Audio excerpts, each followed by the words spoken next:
Hi, my name is Bilkis. My dad has schizophrenia,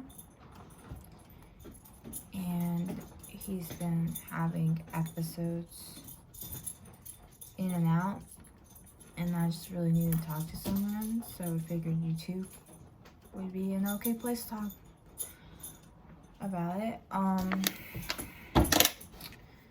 So I don't know where to start. He was diagnosed with schizophrenia when he was, I think, 12. It runs in my family, so one of his uncles had it. So my kids could probably get it, and I'm scared of that, honestly. But yeah, he's been since I can remember. When I was little, we were living at my uncle's house because we had just come here from Mexico after staying over there for 6 months and stuff. And so we were at my uncle's house staying there until we could find a place of our own. And so, yeah, while we were staying there, my mom told me that he would not take his medicine or something like that. And he would like put trash in the fridge. And one time I have a memory of this. I don't remember how old I was. I was probably like 6. Probably 6. I think I was 6 at this time. He had run out into the street naked. And me and my brother weren't allowed outside. Everyone made us stay in my aunt and uncle's room watching Looney Tunes, I remember. And I just remember everyone just running around really like crazy, like something was going on. Like we could tell something was going on, me and my brother. And we would try to look out the window, but we couldn't. And like I looked out the window and I saw ambulances and police cars and all that jazz. So, but at 6, you don't understand what's going on, and you don't really think about it. Like you wonder what's going on, but you don't understand. So that's what I remember. And they had taken him to a mental hospital. And that's the last time I remember him having a big episode. So, but yeah, fast forward, recently he had gone to Mexico in December to see my grandma because he hadn't seen her since he got here from Mexico, so it was a long time.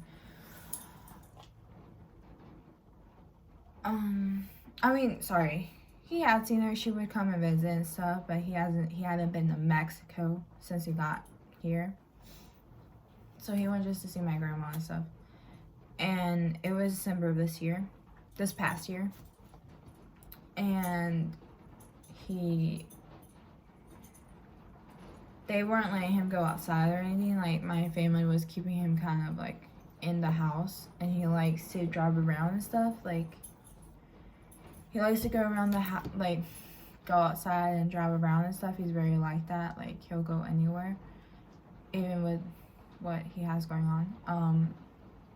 But they wouldn't let him. He likes to smoke. He likes to drink Diet Coke, but they wouldn't let him. So he kind of got really crazy.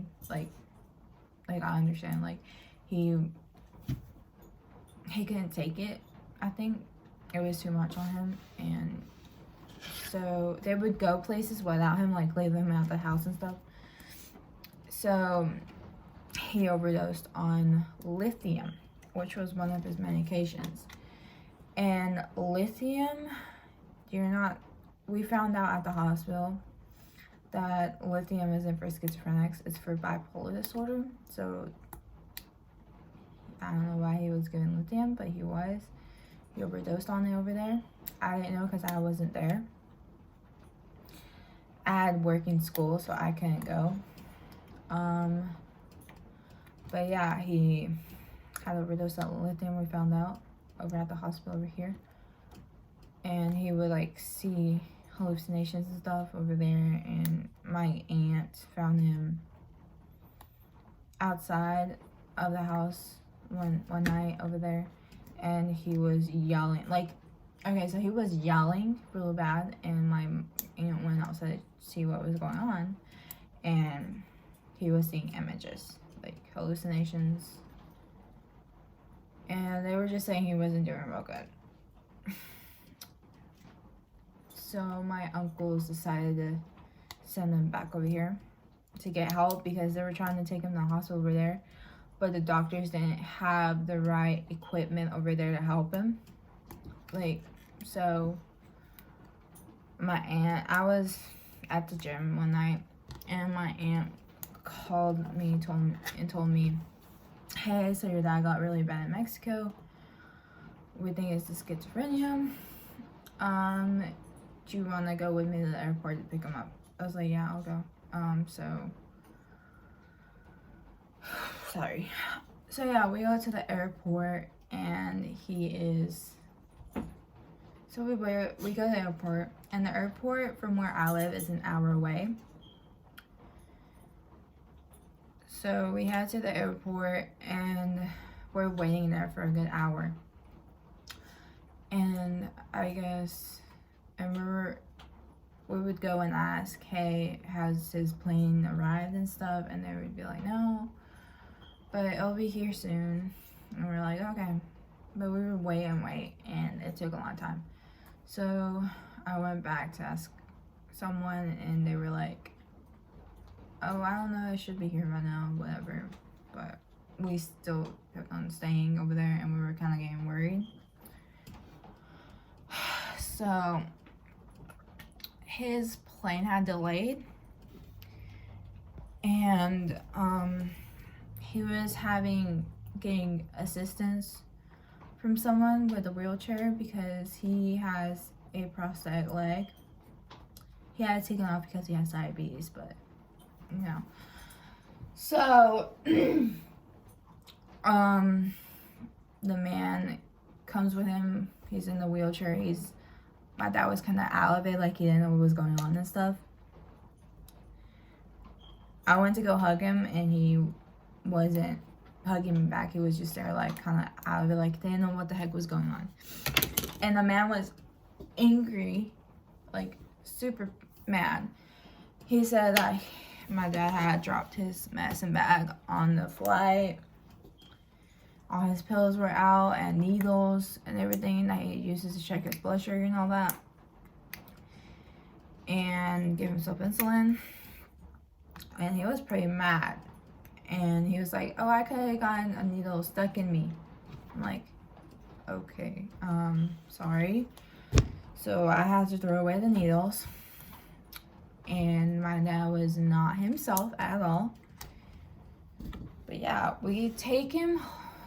We're on our way taking him home and stuff, but he can barely walk. He wasn't himself. He was out of it. He wasn't talking or anything. He was kind of just there. So we're taking him home. We're on the ride home. He urinates himself. And he's talking like he's having slurred speech. And not talking like he's himself at all. He likes to crack jokes. He's very talkative, like he's, you know, my dad, like he's a great guy. But when he's having an episode like this, he will not know what he's talking about, not talk that much, have slurred speech, and sometimes he will say things to you that he shouldn't, but yeah, so he was just kind of acting that way. So we take him. So me and my aunt noticed this, and we smelled that he peed himself, and my aunt told me, and I was like, okay. And he was saying he really had to go to the bathroom. He's diabetic, so he goes to the bathroom a lot. So we had to pull on the side of the road, and we got him out to pee. So he goes, okay. We get in the car, he's still not acting like himself at all. Very just drowsy out of it, kind of. And my aunt is pretty mad because my uncle told me on our way over to the port, hey, like, he's not harming anyone, he's not wanting to harm himself. Like, he's not wanting to harm anyone, he's not wanting to harm himself. He's pretty mellow, like, he's not gonna do anything. It's fine. But we were mad because they had sent him by himself and then it come. None of my uncles did. It was 2 uncles and my dad that had gone to Mexico. They didn't come with him. They said over there, well, he was like this. And so him over here like this. So we were pretty mad about that.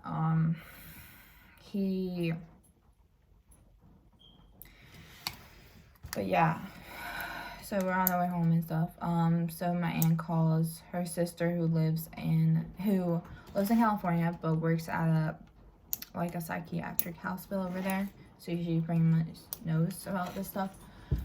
And they're talking and my aunt's like, I don't know what to do. Like, I'm really mad. Like, how could they send him over here like this by himself? Like, he doesn't know who he is. He doesn't know where he is. Like, he doesn't know anything. Sorry. And all this. So she was like, yeah, and they were talking. We didn't know what to do. So my aunt's sister tells her, hey, take him to the nearest hospital. And we're like, okay. So at this point, we're like half an hour away from where we live. I live in a small town. So we take him to the hospital. So we take him to the nearest hospital that's a half an hour away. Okay, so we're dropping him off and all that. My aunt's telling the lady what's going on with him and stuff. And we call my godmother, who,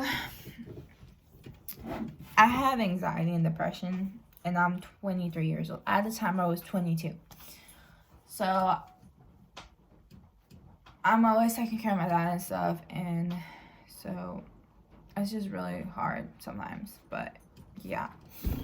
And my aunt's like, hey, we can't take care, like, can you like keep him here and stuff, like, and we were just gonna go home and stuff. So we're like, yeah, we can keep him here for you guys and stuff.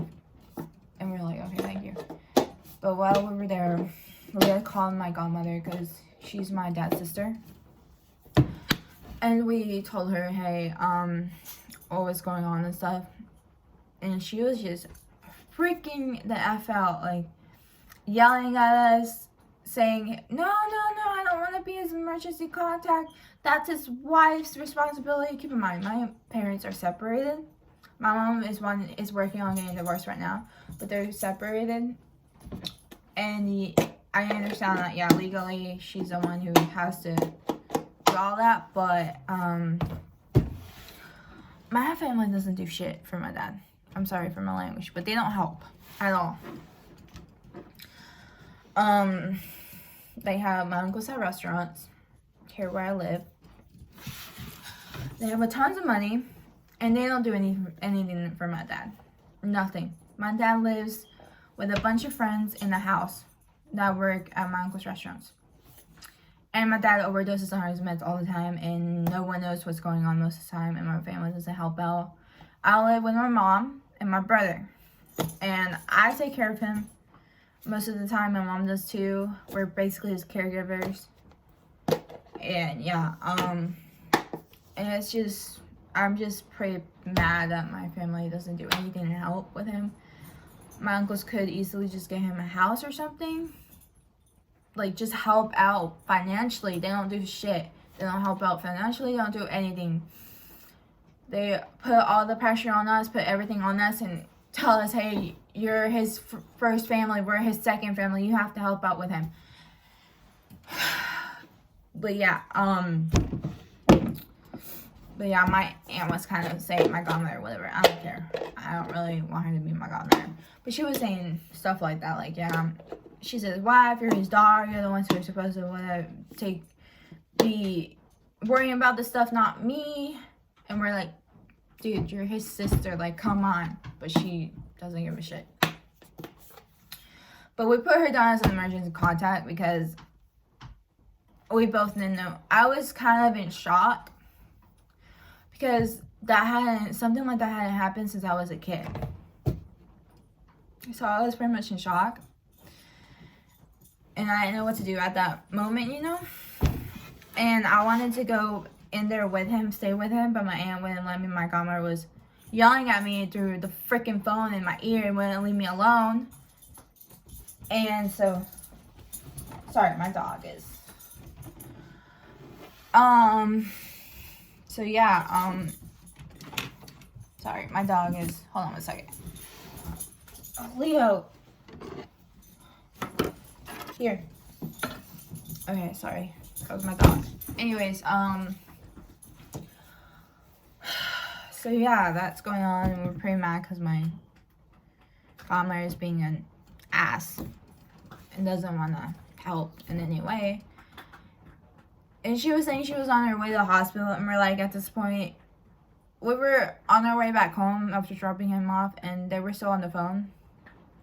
She would call nonstop, and my aunt would just be like, oh my god, will she just leave us alone? Because she was just making it more difficult. She was being way too dramatic. She just likes to start arguments, likes to fight. She's not really, like, you can't get through to her. She just puts the fault on you, blames you for everything, argues with you, instead of actually helping. She just makes it worse. So yeah, so she just kept on calling me. We're calling us, we were answering, and she said, I'm on my way to the hospital. And we're like, why would you go at this point? He's fine, he's safe at the hospital, you don't need to go. It's like, I don't know, like 1 in the morning at this point. We're like, you don't have to go, it's okay. So we tell her, don't worry about it, you don't have to come, it's fine. He's getting the help he needs, it's fine. So my aunt drives me home. I take my dad's suitcases and stuff with me. Okay, so I go to sleep. I wake up like at maybe 6 in the morning. I wake up and I have missed calls from my dad. And my godmother's calling me. She's like, hey, so I need you to come to my house. Your dad walked from the hospital all the way to your uncle's restaurant, which is, I don't know, like half an hour away. I don't freaking know how he got to the restaurant. Late at night, he was just walking over there, standing there, and the ambulance went over there, and I don't know what happened, but she was called and told to go get him. I was like, why was he walking by himself? And I had missed calls for him, so he was probably trying to get a hold of me, but I was asleep. But yeah. So she tells me, I need to go get him. I don't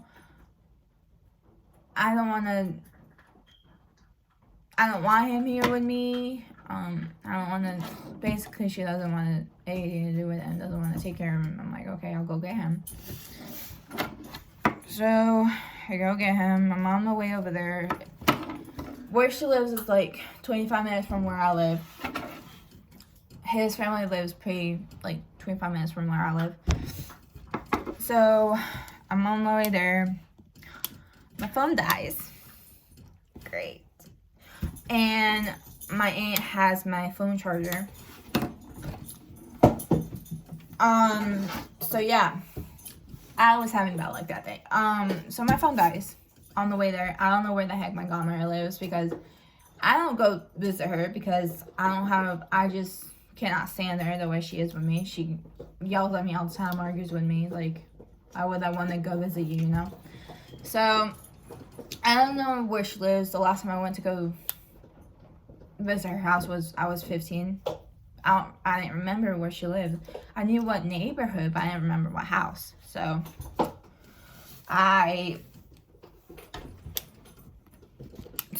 she had texted me the address and stuff, but I couldn't see the address because my phone died. So I go to the neighborhood. I'm looking for the house. I don't remember what house she lives in. And I'm like, okay, I'm screwed. Go to Walmart, buy a portable charger, charge my phone, whatever. I try to see which house she lives.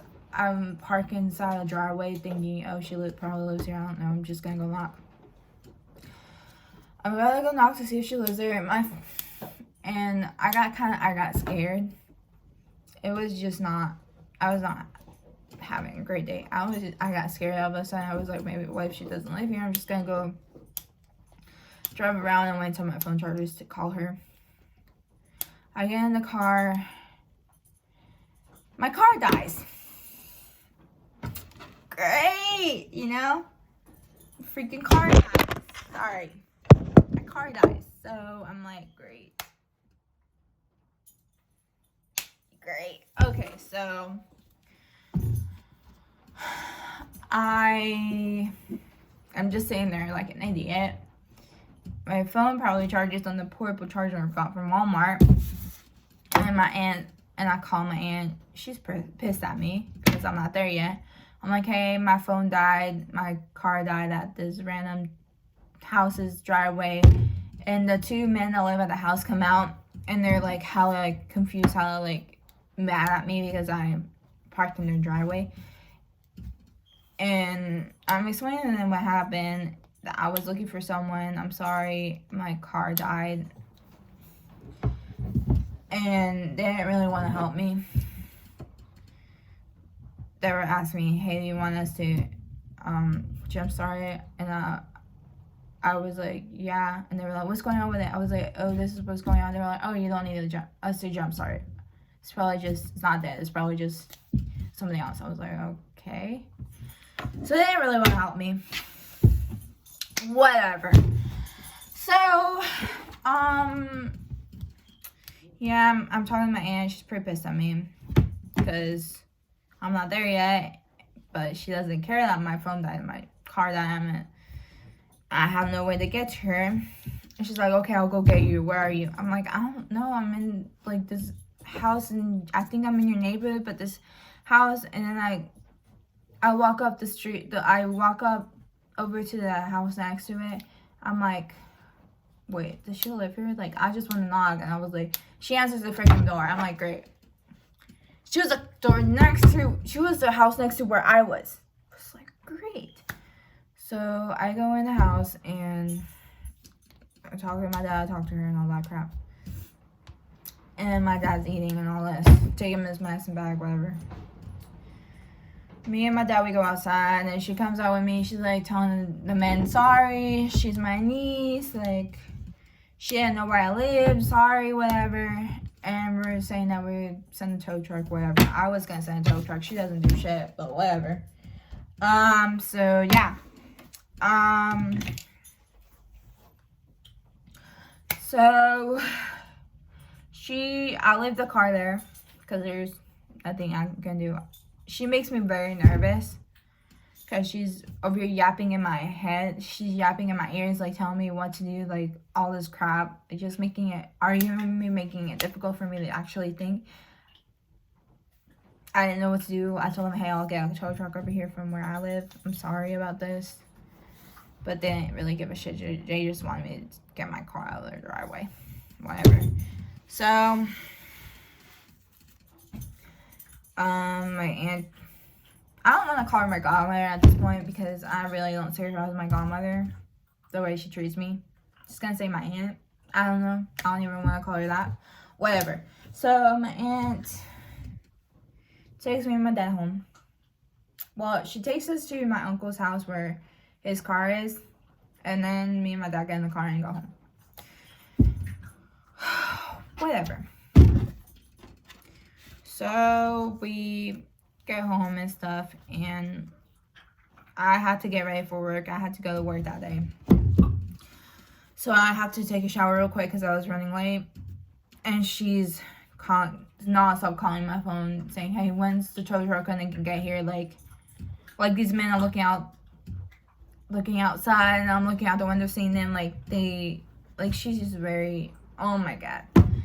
I'm like, okay, I'm sorry. Yes, the tow truck will be there. I'm sorry. There's nothing I can freaking do physically. I live 25 minutes away, and I have to go to work.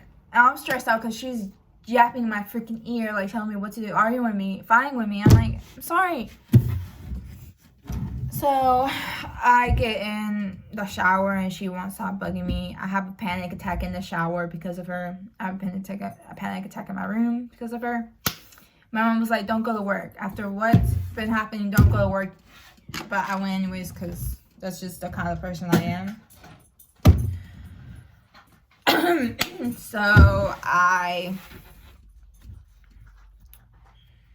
But the tow truck person was being kind of difficult with me too, who was saying, hey, yeah, we'll send a tow truck over. I'm kind of busy at the highway, whatever, but we'll send one tonight. I'm like, I don't need it tonight. I need it like right now because my ambulance is bugging me. But whatever. They're like, we'll send one over tonight. I'm like, okay, whatever. I'll be at work by then, so whatever. I don't care.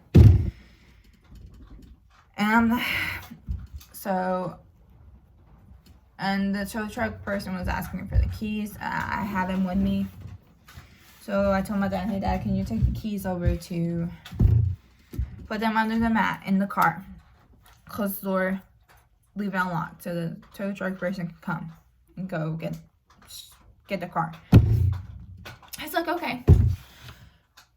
He goes back over there and gives the freaking keys to my cousin. And my aunt calls me again, pretty mad again. And she's like, hey, why does my kid have your keys? Like, your dad just gave him the keys and said here and left. Like, what do you want me to do with the keys?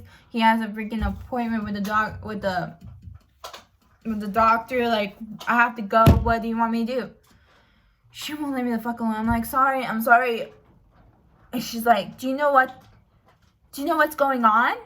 Do you know? You need to tell me what to do. And I'm like freaking out. Like, oh my God. Like, she just makes me more stressed and all that. So I'm thinking, like, okay, I'll call you back. Just hold on. And my mom calls her because she's like, you don't need to be going through that. Just let me talk to her. I told my mom, hey, Mom, tell her to put the keys underneath the mat in the car. It's not that hard. She needs, just tell her to do that. She's like, yeah, I'll tell her.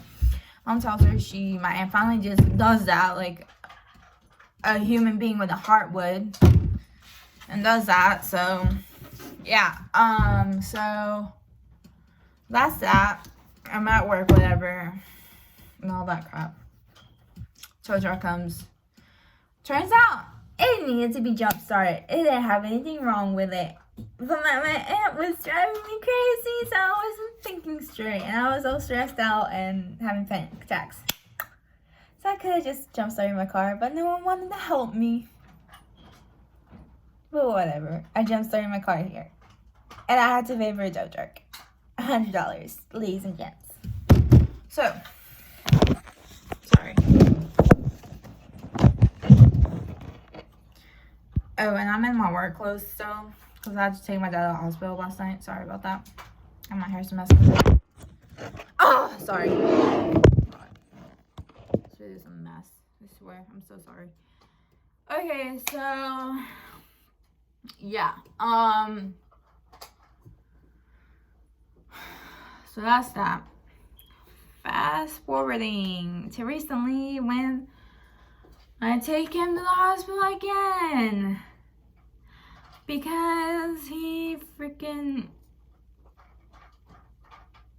Oh my God. This is just... I'm probably gonna make like 2 parts of this video because this video is pretty long. Gonna get pretty long because of all the shit that has happened this fucking year. Okay, so fast forwarding. A couple weeks, maybe a week later or something. My dad... didn't want, okay, so one day I wake up, I had to work that night, I was pretty tired, so I wake up like at 12 or 1, I was pretty tired, so go to the kitchen and see my dad, knees down on the kitchen floor, in front of the dining room table, not knowing what the heck is going on, not knowing nothing about him, just kind of paralyzed there, like look out into his face.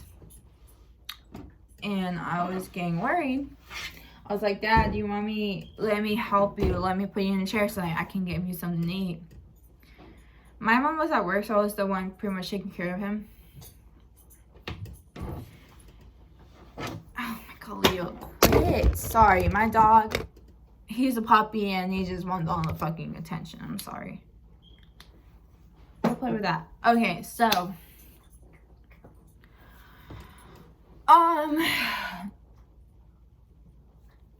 Sorry, let me just, oh my god, I'm sorry.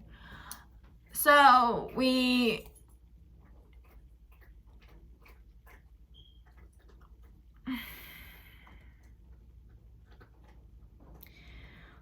my dad doesn't want to get in the chair. He can't get in it. Like, he can't physically get in the chair.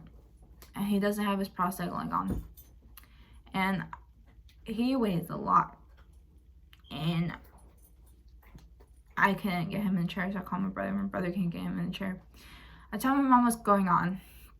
And she's like, okay, call the ambulance. So I called the ambulance. I'm telling them the situation. They come in, they get him all out, ask me frequent questions. Asking him, hey, do you know where you are? Do you know who you are? Do you know anything? My dad thought that he was in California in the year 2000. If that says anything, I don't know. So he doesn't know what the heck is going on where he is or what year it is. So that's great. So I go with him in the ambulance. COVID's going on. No one can get in the ambulance with him. But since I speak perfect English, they allow me to go in as a translator, so I go with him. I sit in there with him.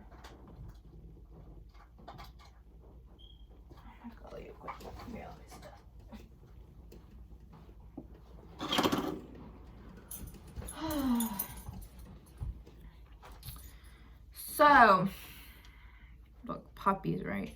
I don't know if you can see that. Okay, so yeah, I go in the ambulance with him, and they are just asking me random questions, just asking me questions that I need to know the answers to and all that. I'm answering, whatever. We're on our way to the hospital at this point. They asked my dad, how long have you been sick? My dad goes, 400 years. And I'm like, and I look at the paramedic, and he looks at me, and we're just like, and I was like, he was diagnosed when he was 12. He's like, oh, okay. Yeah. So take him to the hospital, whatever. They found out he had overdose on lithium in Mexico, because we don't know what he had overdose in Mexico. We don't know why he was like that. They did a bunch of tests to figure out it was lithium overdose. They had to do, like, take the poison out of it, obviously. So they had to take him to the hospital where he had gone previously and had escaped. They had to take him there again. So they called me and told me, hey, we're gonna transfer him to that hospital, because we don't have it's a small hospital where I live up here. They don't have the equipment to help with that kind of stuff. So they transfer him over there. So yeah,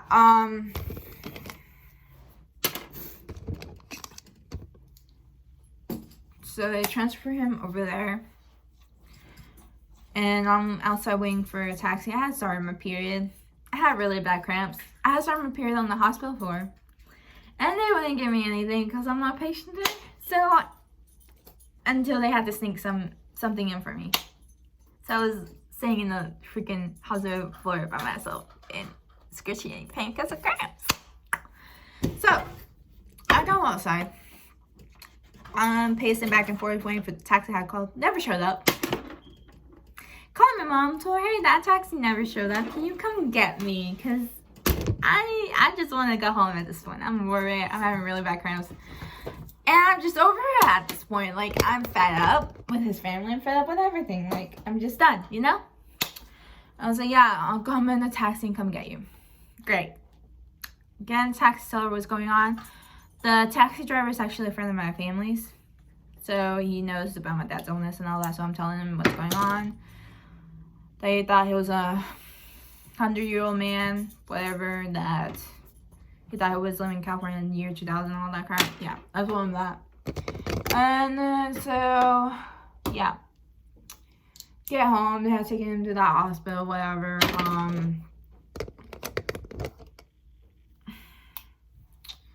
Yeah, so go over there and they're doing all that dialysis, all that stuff, getting that poison off him, which is just great, great, great stuff, you know? Yeah. So yeah, they're doing that. So yeah, they're doing that stuff. I went to the hospital to visit him, all that crap. Sorry. It's just overwhelming, you know? It's just hard. I love my dad, but it's just it's really hard to go through something like that. And without your family support, it's just difficult. I'm sorry. But yeah, so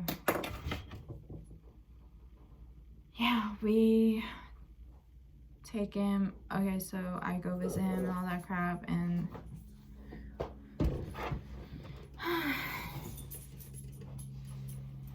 sorry, this is my puppy. Say hi to YouTube. Okay, so I go to the hospital, visit him and all that. I went to see him the next day, and he was still in the ER, and they didn't know anything about him. They were like, hey, do you have family members we can call? But he wasn't responding. He was just still out of it. And I walk in at the perfect time, and they're like, and I'm like, hey, I'm his daughter. They're like, perfect. Can you, like, translate for us? Because, you know, we don't speak Spanish. I'm like, yeah, sure. And my dad's telling the lady, hey, like, she wants me to ask him a lot of questions, like, does he see anything? Does he hear things? Yeah, all that stuff. Does he want to hurt himself or others? Yeah. So, my dad says that he's part of he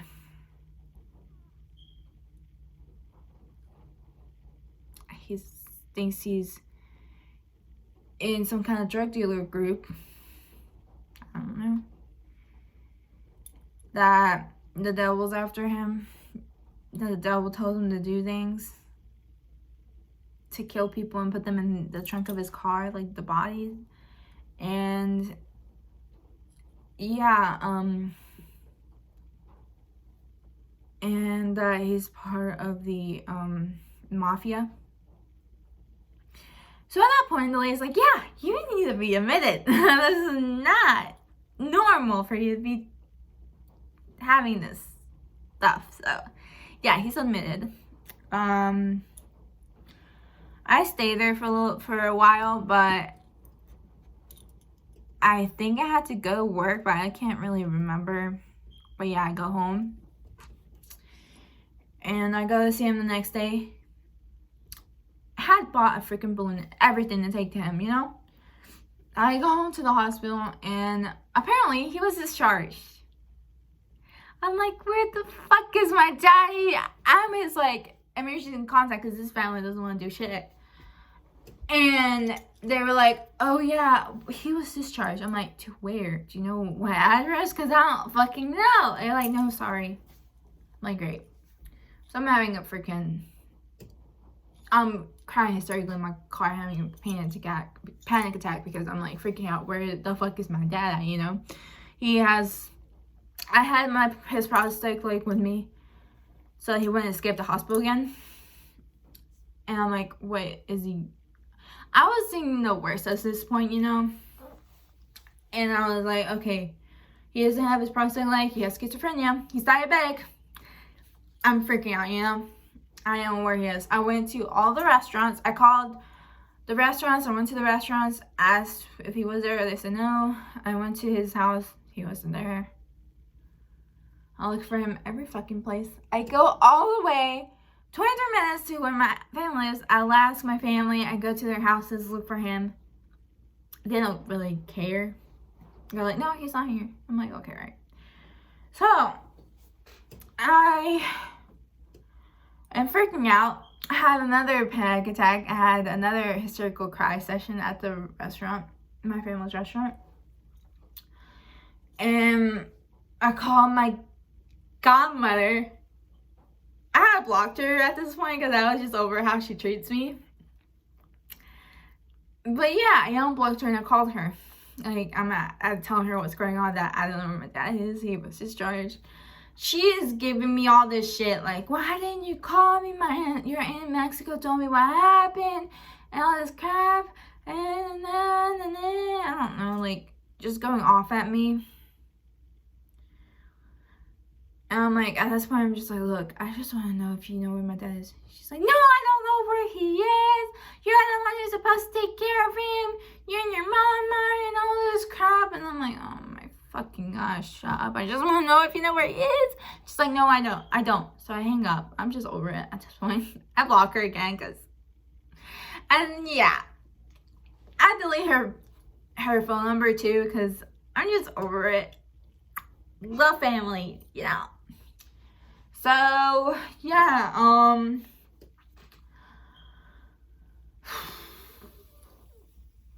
okay. I might have to make a part 2 of this video. This video is getting kind of long. I'm sorry. It just hasn't been that great. I had a really rough night last night, and I look like a mess. I'm sorry. Yeah. So we're waiting. So I go home because there's nothing I can do at this point.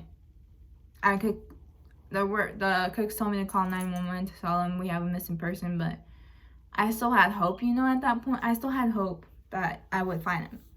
Because I don't give up that easily with everything that has gone through in my life. I don't give up that easily. I'm a very strong person. I don't give up that easily. So I'm like, no, he's out there. I know he's out there. I'm gonna find him. Go home. We're calling I had called the hospital at the restaurant. They told me, once a person's discharged, we don't know where they are. Sorry, we can't help you with your dad. We don't know where he is. Once they're discharged, they're discharged. They didn't want to give me any type of information. They were telling me that information was for the patient and their doctor, not for me, their daughter. They didn't want to tell me where he was, they had discharged him to. I go home. I'm crying hysterically in the car. I'm crying, trying not to cry while I'm driving because that's not safe, but I couldn't really keep tears in. I get home hysterically crying. My mom comes walking home. I tell her what's going on. She's like, oh my God. Okay. So we get another call from my godmother. Oh my fucking gosh. I'm like, oh my God. And she's telling us, asking us, have you found him yet? Like you fucking care.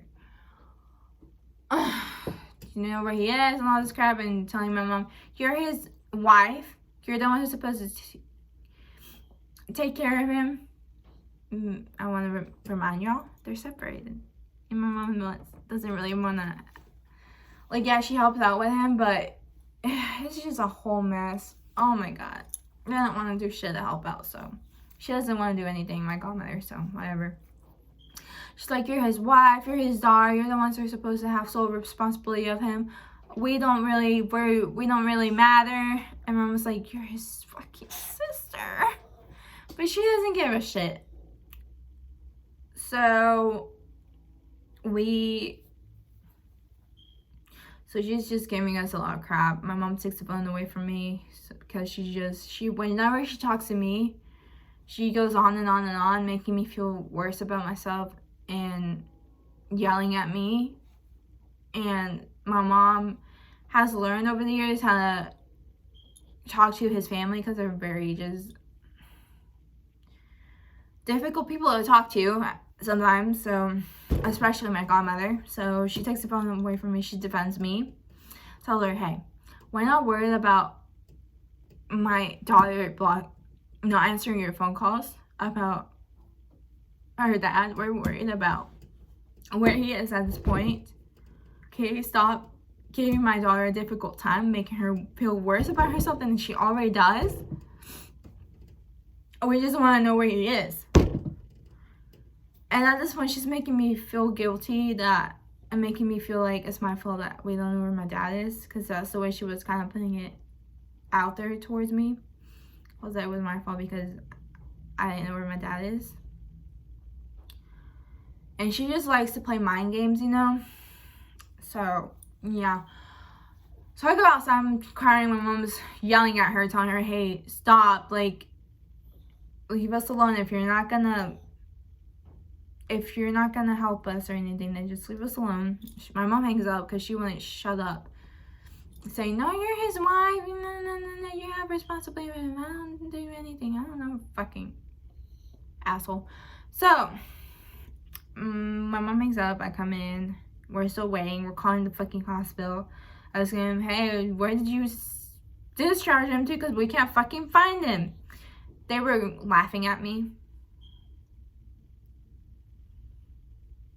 So yeah, it's great. So I hang up, I call again. I asked for someone who speaks Spanish because I felt like that would help better. I don't know.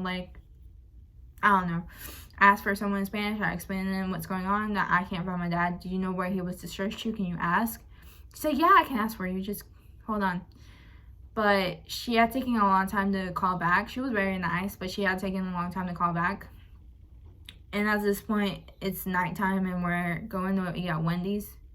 Just to help with the stress, you know, we're just very stressed out, very scared. Like, we're just very worried, but we just wanted to just get some food. So we go to Wendy's. And while I was waiting in line, she called me and told me, hey, he's at a psychiatric hospital. He's perfectly fine. Don't worry about him. He's perfectly fine. This is where he's at. This is the phone number.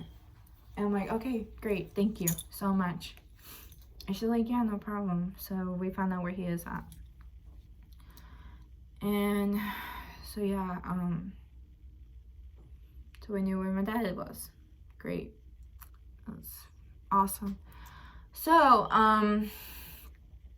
a couple days later, like one night later, my cousin calls me and asks me, I think it was like the next night or that night, I don't freaking remember. My cousin was like, hey, my dad was wondering where, if your dad was there, like, he's not answering his phone calls, he's not calling him.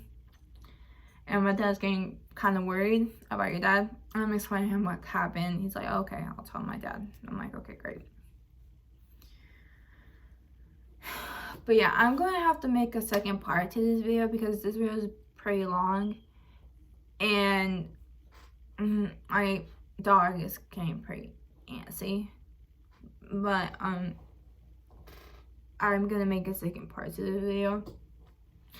I'm basically just making these videos to help anyone who has a parent with schizophrenia. Any kind of mental illness, doesn't matter.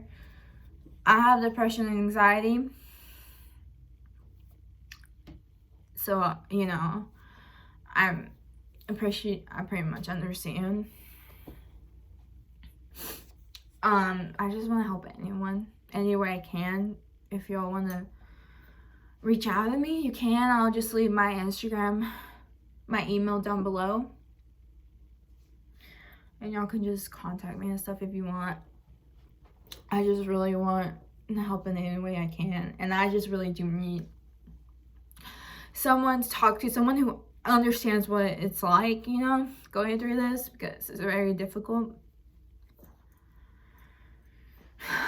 But yeah, I'll just make a second part to this video. I'm sorry I look a mess and I'm still in my work clothes, but it was just a really hard night last night. I got home at 3 in the morning, so I'm really sorry. This is my first time making a YouTube video. I've always wanted to make YouTube videos, but this was kind of just an impulse decision because I didn't know where else to turn to talk to someone about this. But I'm really happy I got all that off my chest. But I'll make a second part because there's more. But yeah, if y'all have, you can just comment in the comments below and just ask me questions, or if you want to just talk or whatever. And yeah, I just want to help any way I can. I just want to spread awareness out. This month, May, is actually Schizophrenia Awareness Month. May is. So, I just feel like, you know, this video is perfect for this month. So yeah. Okay, so I'll talk to you guys in my next video. There will be a part 2 to this. I have to go. Talk to you guys later. Bye.